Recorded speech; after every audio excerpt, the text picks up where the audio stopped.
করলাম যে সিসিটিভি গুলো আছে সেগুলো সার্ভেলেন্স হচ্ছে না কেন? আপনারা যদি দেখছেন যে ওয়ার্ডে 5 তলায় 10 থেকে 15 জন একসাথে উঠছে, তখনই তো আপনারা বুঝতে পারতেন যে একটা ঘটনা হতে পারে, আমরা ওখানে যাই। তখন আমাদের এমএসভিপি স্যার, আমাদের হসপিটাল অথরিটি বলে যে ব্যারাকপুর কমিশনারেটের কমিশনার বলেছেন যে ওই কন্ট্রোল রুমে একটা পুলিশ বসার দায়িত্ব, যে সারাক্ষণ ওই হসপিটাল সিসিটিভি এক্সিস্টিং মানে যে সিসিটিভিগুলো এখনো রয়েছে সেই স্ক্রিনগুলোকে সার্ভেলেন্স করবে। মানে ছ্যাবলামো হচ্ছে বেসিক্যালি। ক্ষমা করবেন, আমি এইভাবে বলতে চাই না, কিন্তু ইয়ার্কি মারা হচ্ছে। আমি দীপাঞ্জন চক্রবর্তী এবং তরুণজ্যোতি তিওয়ারির কাছে যাব। তরুণজ্যোতি তিওয়ারির কাছে আরও ভয়ঙ্কর কিছু প্রশ্ন আমার আছে, কারণ সোমবার শুনানি। তার আগে রাজ্য সরকার কি করেছে, কেন করেছে, আদৌ টাকা দিচ্ছে কিনা, এই সমস্ত কিছু আমরা তো জানি। দিল্লি কি জানে, ভারতবর্ষ কি জানে? আমি তো চিৎকার করে বলার চেষ্টা করছি, গোটা দেশ জানে কিনা জানি না। তরুণজ্যোতির কাছে আসবো, কিন্তু দীপাঞ্জন চক্রবর্তী আপনার কাছে আসবো। আমি যতদূর জানি, আপনাকে দীর্ঘদিন ধরে আমি জানি, আপনি জওহরলাল নেহরু ইউনিভার্সিটি জেএনইউ এর প্রথম সিকিউরিটি অফিসার, যিনি সিসিটিভিতে মুড়িয়ে দিয়েছিলেন জেএনইউ ক্যাম্পাস। এর পাশাপাশি আমি নাম করতে চাই না, ভারতবর্ষের একাধিক বড় এবং একেবারে গ্লোবাল যে সমস্ত সিকিউরিটি প্রোভাইডিং এজেন্সি আছে, যেগুলো এটিএম থেকে শুরু করে বিভিন্ন বড় বড় সংস্থায় সিকিউরিটি দেয়, তার অন্যতম কর্ণধার আপনি। আমি আপনাকে একটা বাইট শোনাচ্ছি, এটা আকাশদেরই বাইট, অর্থাৎ যারা জুনিয়র ডাক্তার তাদেরই। হয়তো অনেকে মিথ্যা কথা বলবে যে এরকম কিছু হচ্ছে না, কিন্তু আঁখো দেখি, বলছি না, চোখে দেখা যে সমস্ত কথা একবার শোনাবো। প্রাইভেট সিকিউরিটি হচ্ছে তারাই যারা এর আগেও ছিল, তারা কম সংখ্যক প্রাইভেট সিকিউরিটি ছিল এবং সেটাতে আমরা আসছি। এবং কিছুজন যারা এর আগে জিডিএ এবং হাউসকিপিং কাজে যারা করতো, তাদেরকে কিছু কমান্ডোর গেঞ্জি পরিয়ে তাদেরকে দেখানো হচ্ছে যে সিকিউরিটি বাড়ানো হলো।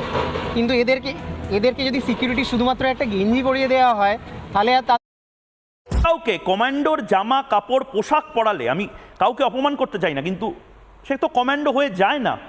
মানে আজকে আমি এনএসজির পোশাক পরলে আমি এনএসজি কমান্ডো আপনার মতন হয়ে যাব না। তাহলে মমতা বন্দ্যোপাধ্যায় এবং তার পুলিশ প্রশাসন এই ছেলে মানুষই কাজটা কেন করছেন? 3 দিনের মধ্যে ট্রেনিং দিয়ে কিছু সিকিউরিটির লোকজনকে, তাদেরকে কমান্ডোর জামা কাপড় পরিয়ে তাদেরকে কি মানে সুপ্রিম কোর্টে দেখানোর জন্য এগুলো করা হচ্ছে? কেন করা হচ্ছে? আমি লজিকটা বোঝার চেষ্টা করছি। এর আরেকটা অভয়াকাণ্ড হবে বলে। প্রথমে ছোট্ট একটা আমি রেকটিফিকেশন করে দিয়ে, আমি জওহরলাল নেহরু ইউনিভার্সিটি ভাইস চ্যান্সেলরের সিকিউরিটি অ্যাডভাইজার ছিলাম, আমি সিকিউরিটি অফিসার ছিলাম না। এবার আসছি আমি বেসিক কথা। ব্যাপারটা হচ্ছে ময়ূক, কোনো ব্যক্তি, সে সংবিধানে শপথ নেওয়া প্রশাসনের প্রধান হোক বা যে কেউ, সে যদি বলে যে ওই 3 দিনের ট্রেনিং এ সিকিউরিটিকে লাগিয়ে দেবো, 3 মাসের ট্রেনিং এ পুলিশের ডিউটিতে চলে যাবে, তাহলে হয় সে অর্ধশিক্ষিত মূর্খ, পাগল, অথবা ঠান্ডা মাথার শয়তান মানুষকে বিভ্রান্ত করছে। এই 3টে ছাড়া আর কোনো ক্যাটাগরিতে সে আসতে পারে না। যদি না সে ট্রেডমিলে দাঁড়িয়ে দাঁড়িয়ে বাজেট লিখে ফেলে, ফটাফট ছবি এঁকে ফেলে, সটাসট কবিতার বই লিখে ফেলে বা ডিলিট পেয়ে যায়, আমি ওই বিতর্কে যাচ্ছি না। দেখো, private security agency regulation act 2005 government of ইন্ডিয়ার একটা প্রেসক্রাইব রুল রয়েছে for all private security agency. আমি সরকারের কাজ ছাড়াও ভারতবর্ষে বা পৃথিবীর বৃহত্তম security agency, private security agency G4S এর আমি ইস্ট ইন্ডিয়ার ভাইস প্রেসিডেন্ট ছিলাম, আমি ওয়েস্ট ইন্ডিয়ার ভাইস প্রেসিডেন্ট ছিলাম। আমি সেই অধিকারে বলছি যে এই পাসারা একটা পরিষ্কার মেনশন আছে যে যে কোনো প্রাইভেট সিকিউরিটি মিনিমাম 96 ঘন্টা, খুব প্রেসক্রাইব রয়েছে কি কি ট্রেনিং নিতে হয়। 96 ঘন্টা তাকে ক্লাসরুম ট্রেনিং, 120 ঘন্টা প্র্যাকটিক্যাল ট্রেনিং, 216 ঘন্টা ট্রেনিং ছাড়া কিন্তু সে সিকিউরিটি গার্ড হতে পারে না। Good evening friends, thoughts of জাসিমাতে সবাইকে স্বাগতম। একটি আমলার ওয়াইফ, আমলা মানে বুঝতে পারছো, আমলার ওয়াইফ অব্দি নিরাপদ নয়, সে বিচার পাচ্ছে না থানায় গিয়ে। তাহলে আমরা কোথায় আছি, আমরা কোথায় বসবাস করছি? আমরা সত্যি কি বিচার পাবো, বা এরকম বিচার পাওয়ার কি কোনো আশা আমাদের আছে? দেখো, শোনো, লিগাল টিমের সঙ্গে তারা আলোচনা করছেন। কলকাতা পুলিশ সূত্রে খবর যে ইতিমধ্যেই কিন্তু যে ডিভিশন বেঞ্চে যাওয়ার ভাবনা চিন্তা করছে লালবাজার, এবং এই যে অর্ডার, সেই অর্ডারকে কার্যত চ্যালেঞ্জ করে ডিভিশন বেঞ্চে যাবে লালবাজার, সেরকমটাই কিন্তু মনে করছে। এবং ইতিমধ্যে সেই জন্যই কলকাতা পুলিশের যে লিগাল টিম রয়েছে, সেই লিগাল টিম কিন্তু পুরো বিষয়টা এই মুহূর্তে যৌন নির্যাতনের মতো গুরুতর অভিযোগ লঘু ধারায় মানে FIR এর মামলার দুর্বল হয়েছে, মানে কত কিভাবে কিভাবে এগুলো চলছে। মনে করছে এবং ইতিমধ্যে আমলার স্ত্রীকে ধর্ষণের মামলায় হাইকোর্টের প্রশ্ন বিদ্ধ পুলিশ, মানে আমলার ওয়াইফ, সে তার ধর্ষণ তার উপর তার ধর্ষণ হয়েছে সেই হিসেবে সে যে একটি মামলা করতে গেছে বা FIR করতে হয়, মেডিকেল করতে হয়, যেগুলো যেগুলো করতে হয়, সে কারণে যে থানায় যে পুলিশের দ্বারস্থ হয়েছে সেখানেও সে কোনো বিচার পায়নি। কি অবস্থা তোমরা একটু মনে শোনো। আলোচনা করছে কলকাতা পুলিশ সূত্রে খবর যে ইতিমধ্যেই কিন্তু যে ডিভিশন বেঞ্চে যাওয়ার ভাবনা চিন্তা করছে লালবাজার এবং এই যে অর্ডার, সেই অর্ডারকে কার্যত চ্যালেঞ্জ করে ডিভিশন বেঞ্চে যাবে লালবাজার, সেরকমটাই কিন্তু মনে করছে। এবং ইতিমধ্যে সেই জন্যই কলকাতা পুলিশের যে লিগাল টিম রয়েছে, সেই লিগাল টিম কিন্তু পুরো বিষয়টা এই মুহূর্তে তাদের যে একেবারে যে আলোচনা, সেই আলোচনা স্তরে রেখেছে।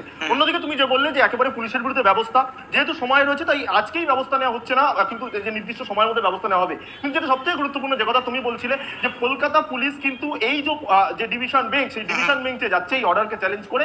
তার কারণ যে পুলিশ মনে করছে যে এই অর্ডার কে আরো একবার বলা যায় যে দেখার দরকার রয়েছে, অর্থাৎ সেই জন্য তারা ডিভিশন সিঙ্গেল বেঞ্চ থেকে বা ডিভিশন বেঞ্চে যাচ্ছে। এবং তার পাশাপাশি যে অর্ডার কপি আছে, সেই অর্ডার কপিকে সামনে রেখে যারা লিগাল টিম রয়েছে কলকাতা পুলিশের, সেই লিগাল টিমও কিন্তু পুরো বিষয়টা পর্যালোচনা এবং পর্যবেক্ষণ করছে।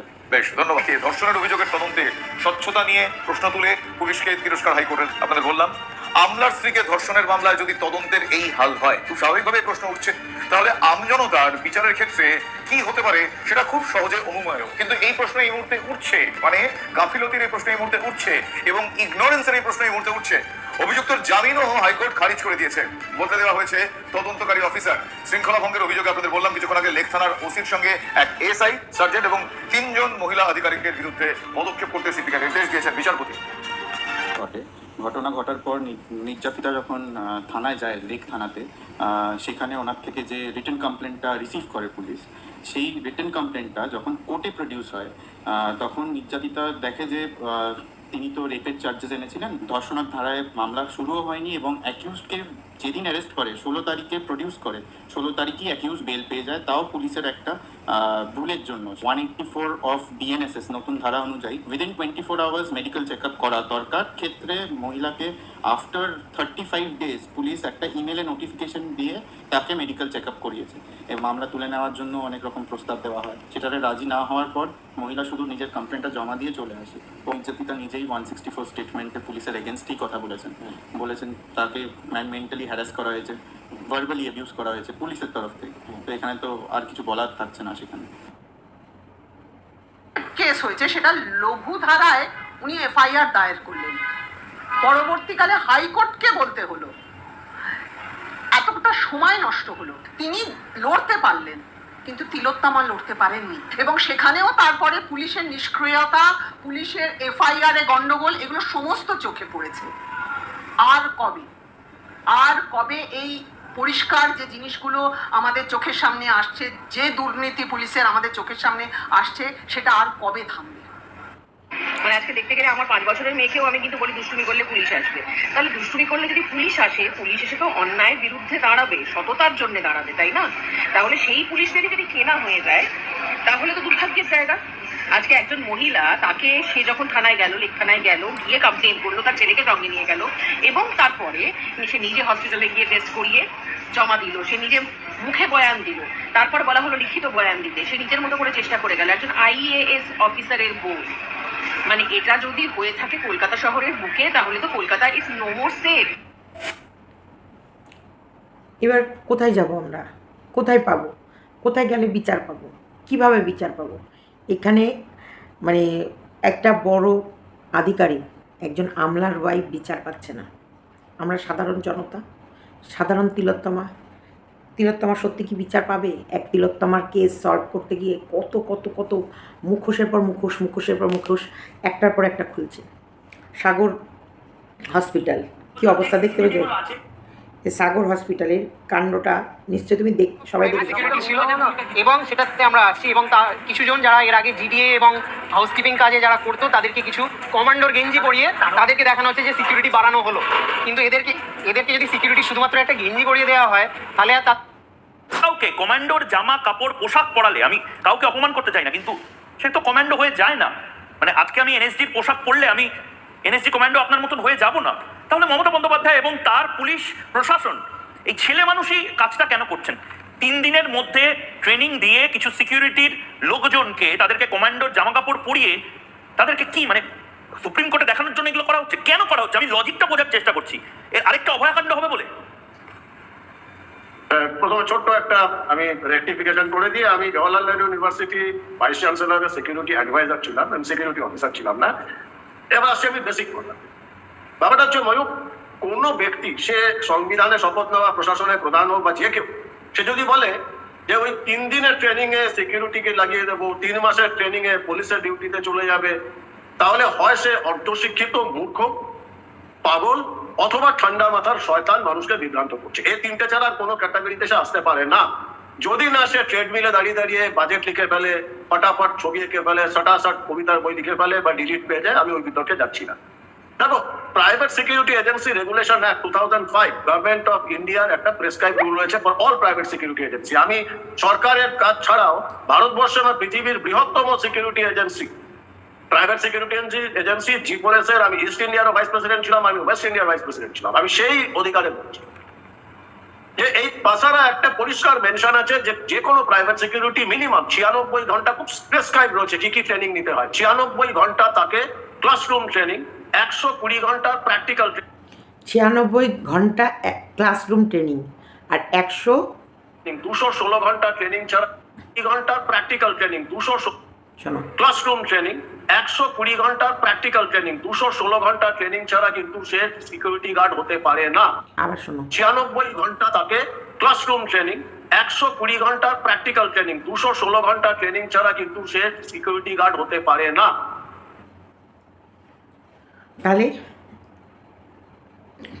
কিন্তু 3 দিনের ট্রেনিংয়ে কমান্ডোর গেঞ্জি পরিয়ে সিকিউরিটি গার্ড করে দিচ্ছে। মানে কি বলবো, আমরা কোথায় আছি? বললাম যে সিসিটিভি গুলো আছে, আমরা কোথায় আছি? আমরা কোথায় আছি? আছিটা কোথায়? যারা জুনিয়র আমরা কোথায় আছি? শুধু শোনো, তাকে ক্লাসরুম ট্রেনিং এজেন্সি। আমি সরকারের কাজ ছাড়াও ভারতবর্ষ এবং পৃথিবীর বৃহত্তম security agency, private security agency জি4এস-এর আমি ইস্ট ইন্ডিয়ার ভাইস প্রেসিডেন্ট ছিলাম, আমি ওয়েস্ট ইন্ডিয়ার ভাইস প্রেসিডেন্ট ছিলাম। আমি সেই অধিকারে বলছি যে এই পাশারা একটা পরিষ্কার মেনশন আছে যে কোনো প্রাইভেট সিকিউরিটি মিনিমাম 96 ঘন্টা, খুব প্রেসক্রাইব রয়েছে কি কি ট্রেনিং নিতে হয়। 96 ঘন্টা তাকে ক্লাসরুম ট্রেনিং, 120 ঘন্টা প্র্যাকটিক্যাল ট্রেনিং, 216 ঘন্টা ট্রেনিং ছাড়া কিন্তু সে সিকিউরিটি গার্ড হতে পারে না। কিন্তু 3 দিনের ট্রেনিংয়ে আমাদের রাজ্য সরকার কমান্ডো তৈরি করে ফেলছে। 3 দিনের ট্রেনিংয়ে আমাদের রাজ্য সরকার সিকিউরিটি গার্ড তৈরি করে ফেলছে।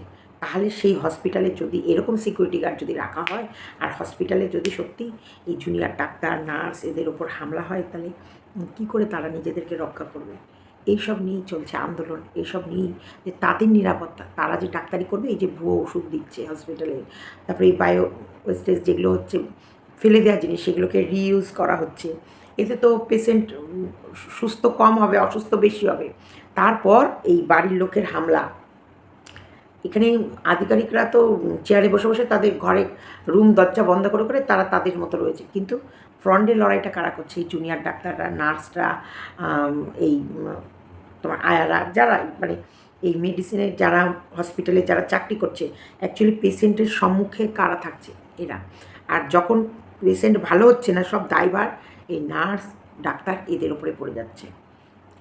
সত্যি ভেবে যদি দেখতে হয়, আচ্ছা আমিও তাই করতাম, আমিও কিন্তু কখনোই বলতাম না ওষুধ খারাপ কিনা, স্যালাইন যে স্যালাইনটা যে চলছে সে পাউচটা ব্যাকটেরিয়া আছে বলে শরীরে ব্যাকটেরিয়া হয়ে গেল কি না, বা অক্সিজেন মাস্কটা যেটা নিয়েছে সেটা সত্যিকারই ভালো একদম রিফ্রেশ নিউ কি না, আমরা কিন্তু এগুলো দেখতাম না। আমরা কি দেখতাম? সরকারি হসপিটালে যে মেডিসিনগুলো দিচ্ছে সেগুলো সত্যি কাজ করলো কি করলো না, তাহলে মেডিসিনটাই খারাপ কিনা, আমরা এগুলো দেখবো না। আমরা দেখবো ডাক্তার যে ট্রিটমেন্ট করছে সে পারে না। একটাই কথা বলি, কারণ আরেকটা জিনিসও এই রিপাবলিক বাংলাতেও দেখিয়েছে, যখন কোভিডের টাইমে 3 মাসেরও ট্রেনিং না, 3 মাস না 15 দিনের ট্রেনিংয়ে নার্স তৈরি করে ফেলছে। কোভিডের সময় তো যখন নার্স প্রচুর মানে হয়েছিল, দরকার ছিল, সেই সময় বারবার বলছিল যে অতদিন ট্রেনিং দিতে হবে না, 15 দিনের ট্রেনিং দাও।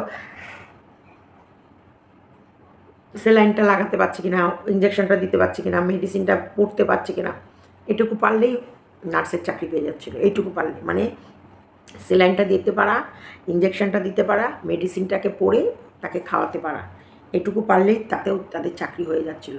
মানে অস্থায়ী, স্থায়ী কোনোটাই না, সবই অস্থায়ী। তারপরে তোমার তো দেহ ব্যবসায় নামিয়ে দেবে।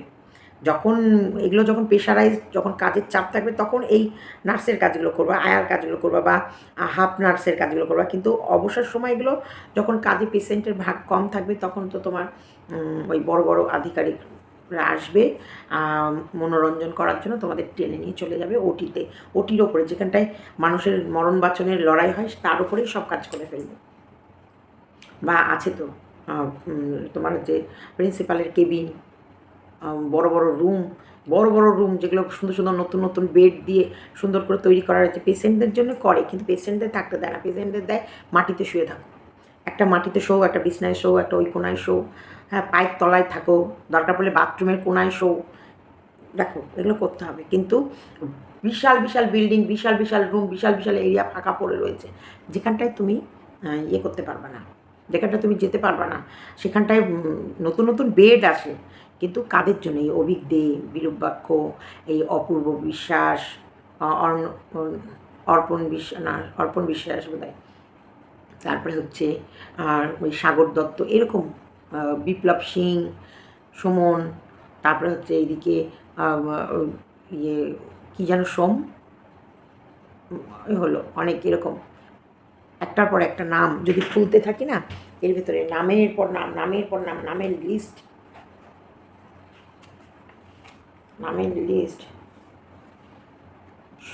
সুমিত কুমার তপাদার, দৈপায়ন বিশ্বাস, সুমন্ত কুমার, অভিজ্ঞ, এর হচ্ছে, তারপরে হচ্ছে সুশান্ত, বাবা অনেক প্রচুর প্রচুর প্রচুর নাম, নামের শেষ নেই। আর কিছুদিন আগে যেন কি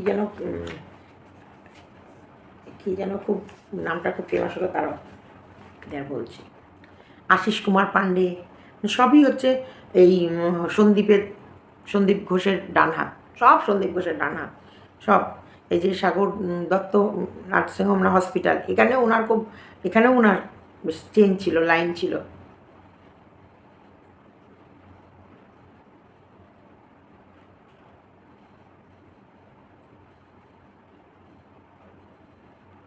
সন্দীপ ঘোষের খুব কাছের লোক এই আশিস কুমার পাণ্ডে, সন্দীপ ঘোষের খুব কাছের লোক। বাবা সব নামের শেষ নেই। ইস কীভাবে মেরে ফেলেছে গো মেয়েটাকে, হ্যাঁ কীভাবে মেরে ফেলেছে মেয়েটাকে, অত্যাচার করে করে, ছি ছি ছি ছি ছি। ময়না তদন্তে সেদিনকে 6টা না 7টা ময়না তদন্ত হয়েছে, 6টা 4টের আগে হয়ে গেছে, আর এই 7 নম্বরে তিলোত্তমা ছিল, যেটা 6টার পরে হয়েছে। এই তোমার হচ্ছে এই ইয়ে অপূর্ব বিশ্বাস, এই যে অপূর্ব বিশ্বাস, ইনি যে ময়নাতদন্ত করেছিলেন, এই অপূর্ব ময়নাতদন্ত করার আগে 1 ঘন্টা সন্দীপ ঘোষের কেবিনে বসে আলোচনা করেছে, মানে কী কী বলতে হবে আর কী কী বলতে হবে না, কোনটা লোকাতে হবে কোনটা লোকাতে হবে না। এখন তো শুনছি ওই অর্ণব বিশ্বাসের অপূর্ব বিশ্বাসের ফোনও নিয়ে নিয়েছে, অপূর্ব বিশ্বাসের ফোন সিবিআই নিয়ে নিয়েছে। এরা তো মানে তিলোত্তমার ঘটনাটাকে চাপা দেওয়ার থেকে বেশি, মানে এভিডেন্স নষ্ট করার থেকে বেশি এভিডেন্সের সাথে হেরাফেরি করেছে, মানে নিয়েছে একটা, পুশ করেছে আর একটা, মানে যাতে মানুষকে বিভ্রান্ত করার চেষ্টা। সেই ময়না তদন্তর যে ভিডিওগ্রাফিগুলো করেছে সেগুলো হেজি, 27 মিনিটের ভিডিও ফুটেজ দিয়েছে, আর 27 মিনিটের ভিডিও ফুটেজ আছে সেই সিসিটিভি ক্যামেরায় 3 ঘন্টা না 4 ঘন্টা ইয়ে দিয়েছে, বেশিরভাগগুলো হেজি আর অপ্রয়োজনীয় ভিডিও ফুটেজ। কিন্তু কার্যকরী ভিডিও ফুটেজ পাওয়া গেছে, সেটা হচ্ছে টালা থানা থেকে।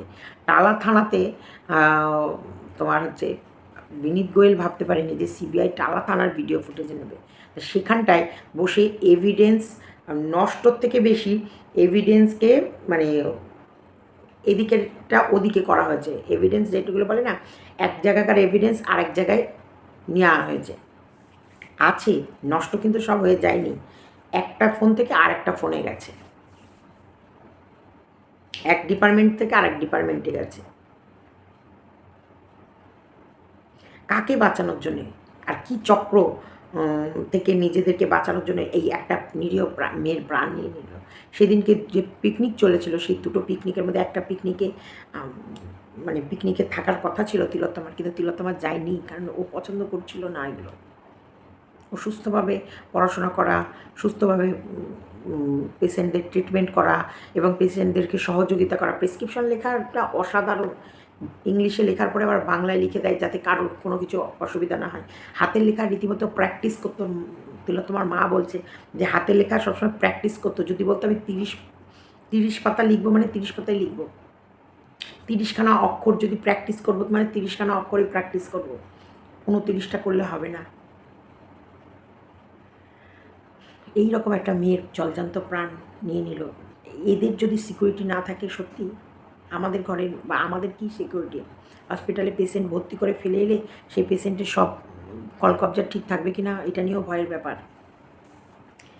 মানে কী বলতো, একটা মেয়ের ময়নাতদন্ত ভেতরে ময়নাতদন্ত করার আগে সন্দীপ ঘোষের সঙ্গে আলোচনা, ময়নাতদন্ত করার পরেও 1-1.5 ঘন্টা সন্দীপ ঘোষের সঙ্গে আলোচনা, মানে কতটা ভয়ঙ্কর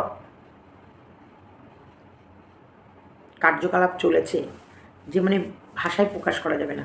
একটা মেয়েকে মারা আর এই এত দুর্নীতি, একটা হসপিটালে এই রকম ভয়ঙ্কর দুর্নীতি চলেছে যেটা মানে সে কি মানে বোধহয় চায়ের ভাঁড়গুলো পারলেও বেঁচে দেয়।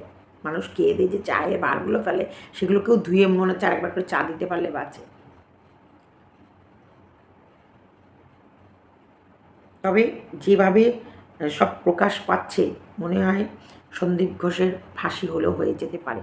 সন্দীপ ঘোষের ফাঁসি, কারণ এরা চাইছিল সঞ্জয়ের কাঁধের ওপর দিয়ে সব কিছু চালিয়ে দিতে, কিন্তু শেষ হাসিটা হাসতে পারলো না, শেষ হাসিটা হাসতে পারলো না। কোথায় যাবে মানুষ, কোথায় যাবে, কিভাবে যাবে? আরজি করের দুর্নীতি তথ্য ফাঁস চার্জশিটটা দেখো। মৃত্যুর পরে তরে ঘরে ঘুটে সাজানো হয়ে গিয়েছিল। কোনটা পরিবর্তন করা হবে, কোনটা ধামাচাপা দেওয়া হবে, সবই সাজিয়ে ফেলেছিলেন আরজি করের তৎকালীন অধ্যক্ষ সন্দীপ ঘোষ এবং তার সহকারীরা। দেখুন একবার। মাস্কট স্পিড কন্ট্রোল ল্যাবের পরীক্ষায় এটি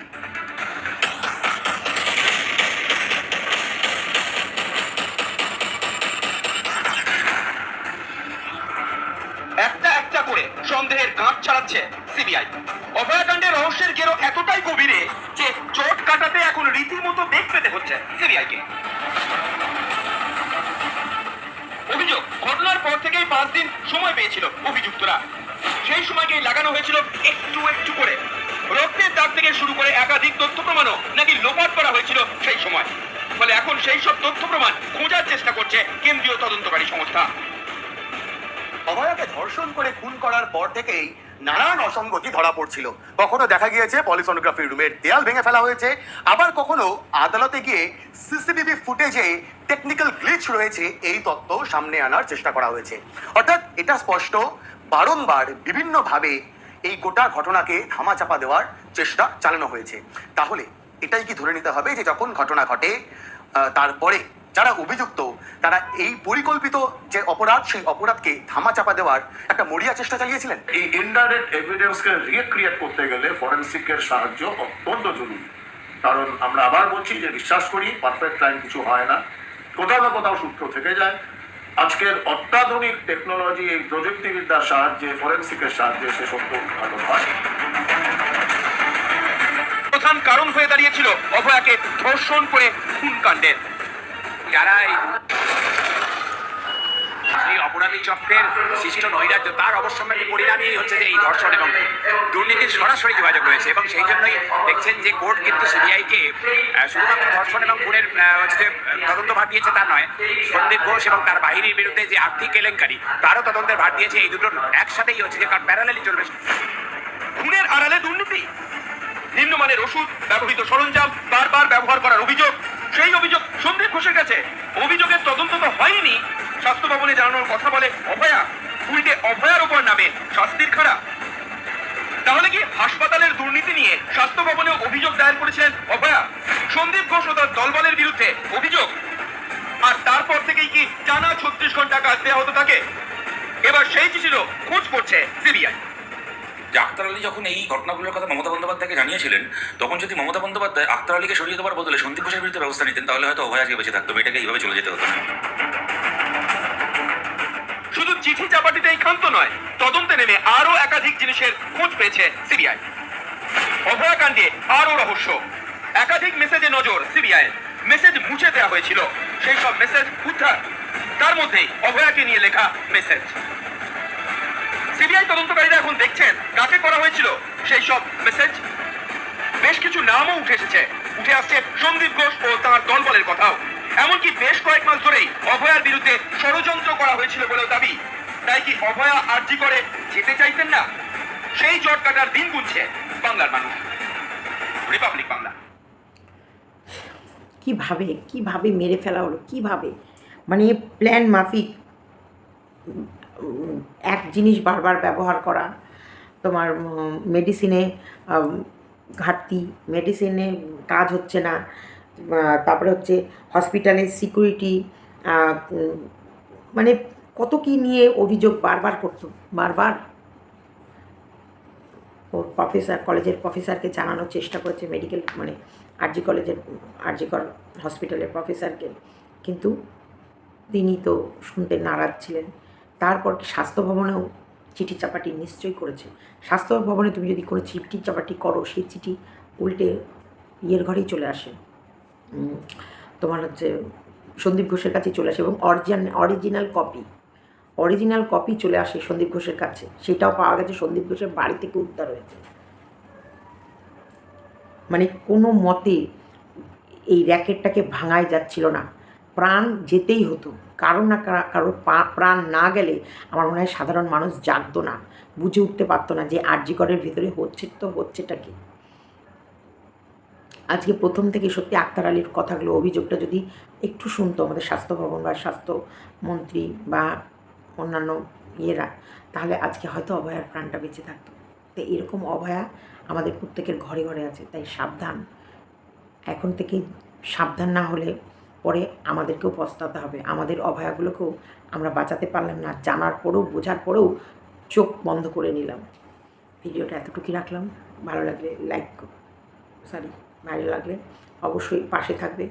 আর we want justice, we demand justice. Justice আমাদের অধিকার।